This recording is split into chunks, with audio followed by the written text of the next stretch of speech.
بسم اللہ الرحمن الرحیم بسم اللہ الرحمن الرحیم الحمد للہ وکفی وسلام علی عبادہ الذین اصطفی اما بعد اللهم بارک لنا فی رجب وشعبان وبلغنا رمضان او كما قال علیہ الصلاۃ والسلام.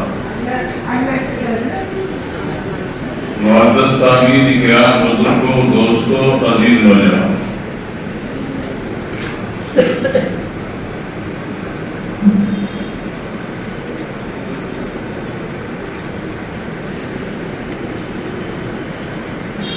اگر عام طور پر لوگوں سے پوچھا جائے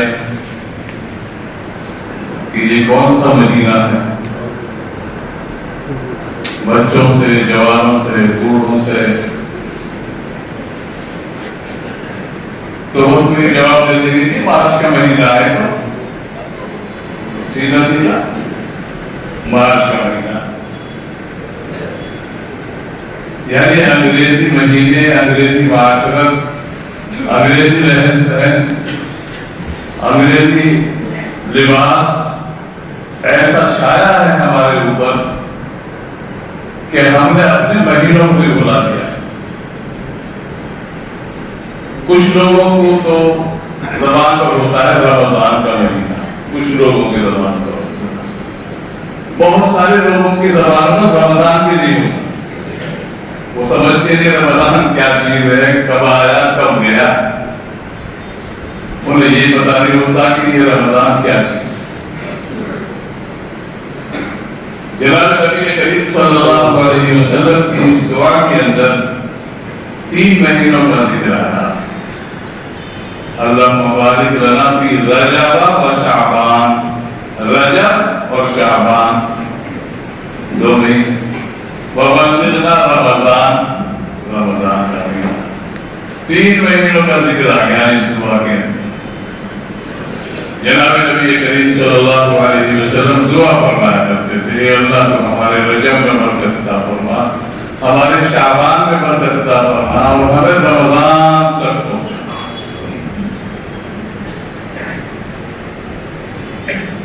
رجب کا مہینہ تو گزر گیا،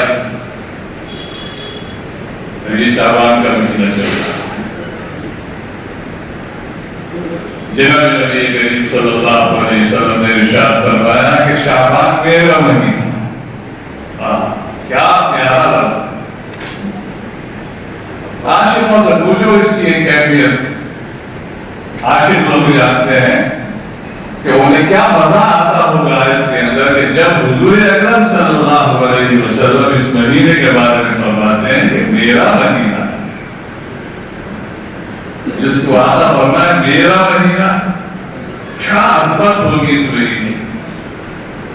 اور پھر فرمایا رمضان اللہ کا مہینہ، رمضان اللہ کا مہینہ. اب دونوں مہینے، ایک مہینہ بے چل رہا ہے، اگلا مہینہ آنے والا ہے. اللہ تعالیٰ ہم سب کو اس کی برکتوں سے مالا مال اور ہمیں رمضان تک پہنچائے، اور رمضان مبارک کی مبارک برکتوں سے ہم سب کو سرفراز بنائے. شعبان عظیم، بابرکت ہے، بڑا بابرکت نہیں. رمضان تو ہے ہی برکتوں والا، لیکن شعبان کے بارے میں آقا نے فرمایا میرا مہینہ ہے، تو ضرور اس کے اندر کچھ نہ کچھ معاملہ ہے.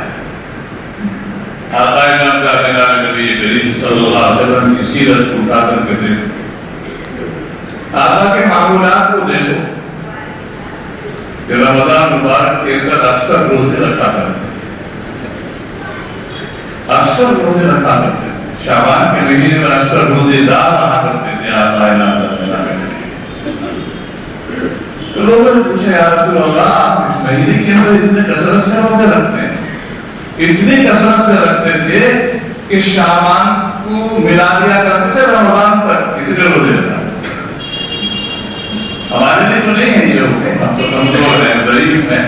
اگر ہم پہلے ہی سے اتنے روزے رکھ لیں گے تو کہیں فرض روزے نہ قضا ہو جائے، فرض روزے نہ رکھ پائیں نہیں ہے، لیکن عاشقوں کا معاملہ اگر کوئی سچا عاشق ہے تو وہ اس کے اوپر اپنی جان کو قربان کر دے گا۔ تو آقا صلی اللہ علیہ وسلم سے پوچھا کہ یا رسول اللہ آپ اس مہینے کے اندر اتنے کثرت سے روزے رکھتے ہیں؟ فرمایا ہاں، اس مہینے میں ایمان والوں کے اعمال خدا کی بارگاہ میں پیش ہوتے ہیں، پیش کیے جاتے ہیں، اور میں یہ چاہتا ہوں کہ میرے اعمال ایسی حالت میں پیش ہوں کہ میں روزے دار ہوں۔ اب اس کا اندازہ لگائیے کہ روزے دار کا کیا معاملہ ہے، کتنا عظیم مرتبہ ہے روزہ رکھنے کا، اور نفلی روزہ ہے، یہ تو فرض تو نہیں ہے، فرض کا تو یہ گردن نہ کہ وہ تو معاملہ الگ ہے۔ اگر روزہ نہیں رکھے گا باوجود استطاعت کی، قدرت کی، طاقت کے، فرضیت ہے اس کے اوپر، پھر روزہ نہیں رکھے گا تو گردن نہ کہ اس کا تو معاملہ الگ ہے۔ لیکن یہ نبی کا معاملہ ہے، فرمایا کہ میں چاہتا ہوں کہ میرے اعمال اس حالت میں خدا کے سامنے پیش ہوں کہ میں روزے رکھوں۔ اور اس شعبان کے مہینے میں ایک رات بھی آتی ہے، وہ رات شب برات جس کو کہا جاتا ہے، شب برات وہ رات بھی آتی ہے۔ اس کے اندر رمضان المبارک میں جو رات آتی ہے وہ تو ہے شب قدر، جس کا قرآن میں تذکرہ ہے انا انزلناہ فی لیلۃ القدر۔ لیکن شعبان کے اندر بھی ایک رات ایسی آتی ہے کہ جس کو شب برات کہا جاتا ہے، وہ شب قدر نہیں ہے، شب برات ہے، اور اس کا ذکر احادیث کے اندر ہے، اس کا ذکر احادیث کے اندر ہے، بڑی باعظمت بابرکت رات ہے۔ جناب نبی کریم صلی اللہ علیہ وسلم نے اس کے بارے میں بھی فرمایا، شب برات کے بارے میں بھی فرمایا کہ قبیلہ بنی کلب کی بکریوں کے بالوں کے برابر اللہ تعالیٰ اس رات کے اندر مغفرت فرماتے ہیں۔ پہلی بات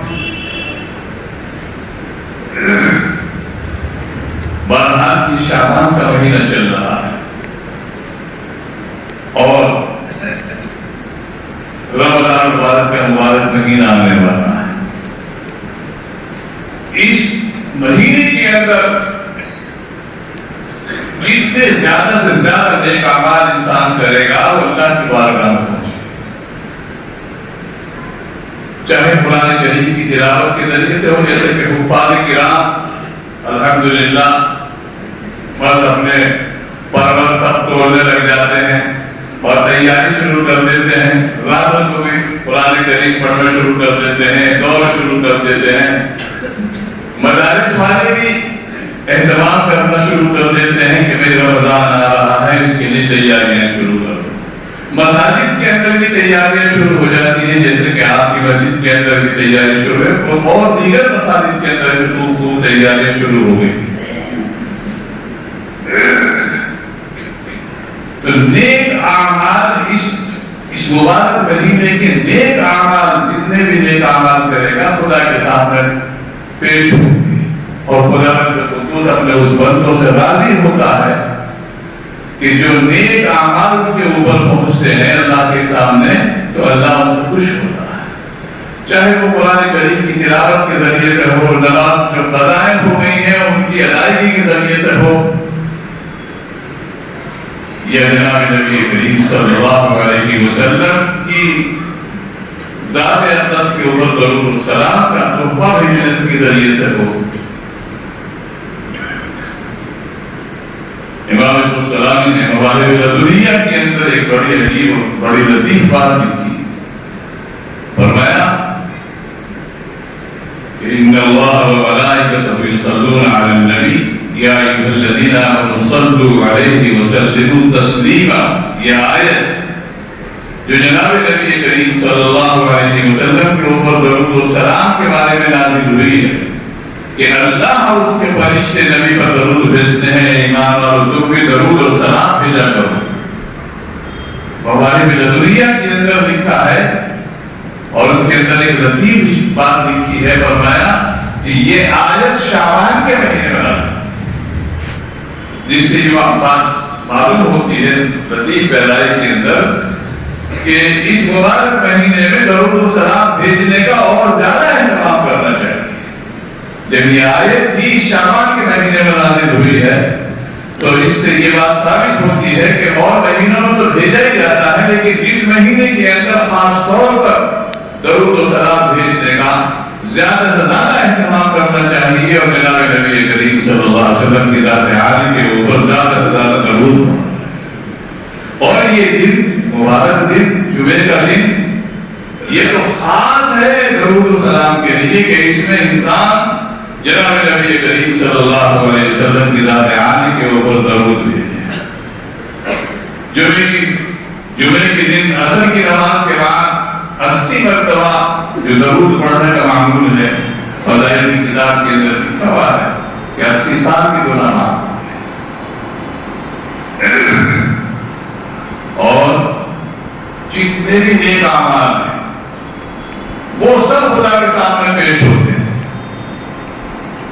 نیک اعمال میں جیسے قرآن کریم کی تلاوت ہے، درود و سلام پڑھنا ہے، اسی طرح نفلوں کا اہتمام ہے، نفل اور زیادہ پڑھے جائیں، اور اس کی ذمہ فرض نمازیں ادا ہو گئی ہیں ان کی ادائیگی کا اہتمام زیادہ سے زیادہ جلدی سے جلدی کر لینے کی فکر کرنی چاہیے. اور اسی طرح مالی عبادت اللہ کی راہ میں خرچ کرنا یہ بھی خدا کے سامنے پیش ہوگا کہ میرے بندے کے پاس مال تھا اور میری محبت میں اس نے اپنے مال کو خرچ کیا. مدارس کے اندر، مساجد کے اندر یتیم اور بیواؤں کا خیال کرتے ہوئے اس مال کو خرچ کر رہا ہے. اس مہینے کے اندر خاص طور پر یہ اللہ کے سامنے پیش ہوگا. تو ہمیں چاہیے کہ ہم جس طرح بدنی عبادت کرتے ہیں اسی طرح مالی عبادتیں بھی اس مہینے کے اندر اپنی بڑھا دیں. اور ایک بات اور خاص طور پر زکات سے متعلق بعض لوگ یہ سمجھتے ہیں کہ بس رمضان میں ہی دیں گے، چاہے ان کے اوپر فرض ابھی ہو گئی ہو. فرض تو ابھی ہے، فرض ہو گئی، مہینہ آ گیا، یہ اس مہینے کے اندر ان کے اوپر فرض ہو گئی، لیکن انہوں نے یہ سوچا کہ رمضان میں ثواب زیادہ ملے تو شعبان میں زیادہ نہیں ملتا، شعبان میں بھی ملتا.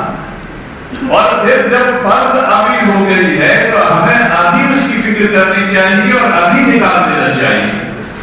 اس لیے کہ زندگی کی تو کوئی گارنٹی نہیں ہے کہ آپ رمضان تک باقی بھی رہے یا نہ رہے، ایک سیکنڈ کا بھروسہ نہیں. آپ یہ سمجھنے کے لیے یہ سمجھتے ہوئے کہ رمضان میں بہت ثواب ملے گا جب دیں گے، اور فرض ابھی ہو گئی، سال پورا ہو گیا، سال پورا ہوتے ہی آپ کے اوپر زکات فرض ہو جائے گی. تو ہمیں ابھی زکات نکال دینی چاہیے، اور اللہ تعالیٰ سے امید یہ ہے کہ انشاءاللہ اس سے زیادہ ثواب آپ کو ابھی ملے گا، اس لیے کہ آپ نے ایک ضرورت مند کی ضرورت کو پورا کیا. رمضان کا انتظار نہیں کرنا چاہیے، بلکہ رمضان سے پہلے ہی اگر فرض ہو گئی ہے زکات اور مال ہے، اللہ نے مال دیا ہے اس کے قبضے میں، تو اس سے پہلے ہی زکات نکال دینی چاہیے. تو اگر ان ہدایات کے اوپر ہم عمل کریں گے تو انشاءاللہ ہم دنیا میں بھی سرخرو ہوں گے، اور اللہ کے پاس جب جائیں گے تو اللہ تعالیٰ ہم سے خوش ہوگا. اور اس مہینے کے اندر جو ہمارے اعمال اوپر جا رہے ہیں اور پیش ہو رہے ہیں خدا کے سامنے، خدا قدوس ہم سے راضی ہو کر ہمارے حق خیر کے فیصلے بنوائے گا. اللہ تعالیٰ ہم سب کو عمل کی توفیق عطا فرمائے.